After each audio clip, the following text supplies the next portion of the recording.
Good morning, good evening, good night, whenever you guys are watching this channel. First, subscribe. I haven't been watching the news here in a couple of weeks, but I run across something that was very interesting. I said I got to share this with my subscribers.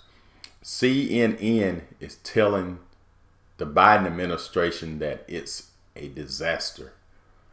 All the stuff that they're doing, these mistakes they're making, they're saying it's a disaster. Listen to some of this and tell me what you think. And also this Build Back Better meeting that he had with these CEOs. I need you guys to help me to interpret what Biden was saying. But check this out and see what CNN is saying about Biden. It's the Biden administration. And by now, you know the president's week was a disaster. COVID is not contained, the messaging's a mess, and the Supreme Court struck down the president's employer mandate. Supply chain problems persist. Inflation is at its highest level in 40 years. Build Back Better is nowhere. Any effort to protect voting rights lacks the votes necessary for a filibuster carve-out.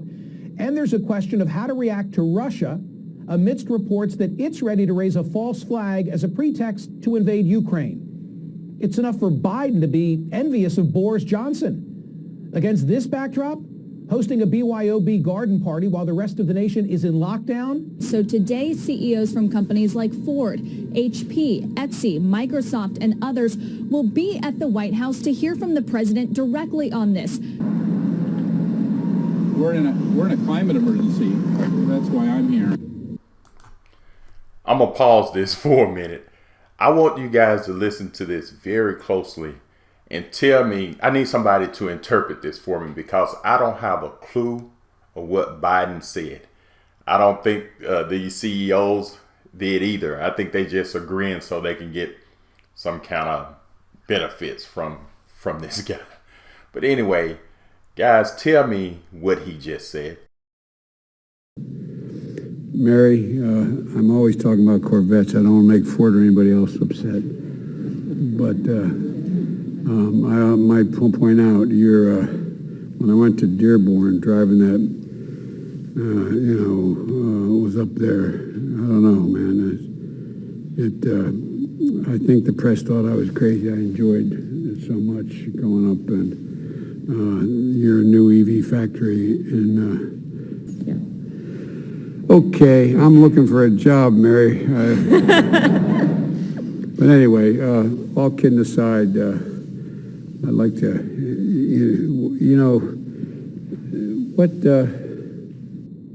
No wonder the president's approval rating, according to a survey released this week by Quinnipiac University, stands at just 33%. The White House response was to argue that Quinnipiac is an outlier and that the real number, according to a 538 average, is 43% approval, as in, we know things are bad, but they're not that bad.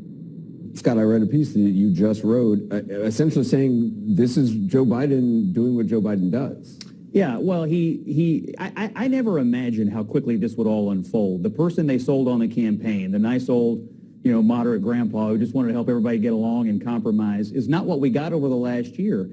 He has no mandate really to do much of anything. It's amazing that he got a couple of things done when the mandate was really pretty clear. 50-50 Senate, a near 50-50 House, and a pretty close presidential election. The mandate was simply replace Donald Trump and don't do anything drastic or stupid. And everything about this agenda is extremely drastic. And he's been angrier than I think people expected. He's been more divisive. He's been more partisan. You look at the issues. We built 5 years of coverage on Trump out of Russia, COVID, and democracy. The president at his press conference invites Russia to invade the Ukraine. Wow, I'm going to pause it for one more time. Look at their face. They like, wow, this man is telling the truth. What else can we do? We just going to listen. We got more deaths under Biden than Trump. And now we have the president and vice president and leading Democrats question the legitimacy of the 2022 election. Are we any better off on these three issues that we crucified Trump over? I think he has a lot of political problems, and an AP poll came out this morning. Only 28% of Americans want the sitting president to run for re-election, and fewer than half of Democrats. This is a disaster. This is a disaster. And by now, you know the president's week was a disaster. All right, thanks for watching and subscribe to my channel. I think I'm gonna go out and fly my drone again today. Oh, by the way, I crashed it probably about an hour ago, but it was okay. All right, you guys have a great day, and again, subscribe to my channel.